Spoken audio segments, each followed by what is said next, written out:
Hello viewers, today we are going to take a look at this vintage General Electric air conditioner. Unknown model number, I think it's a 1968, but I could be wrong. We're going to look at the coil, the condensers right here. It's in rather rough shape, but it's still usable. Here's a look at the compressor in this guy here. Sorry about the vertical view. Alright, there's the compressor.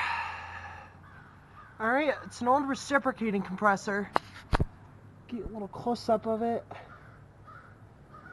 You guys can see this is a vintage reciprocating. There's the capacitor. There's the discharge. Probably suction, I don't know. Alright guys, that's the compressor. Here's a look at the fan. Alright, you can see it right there.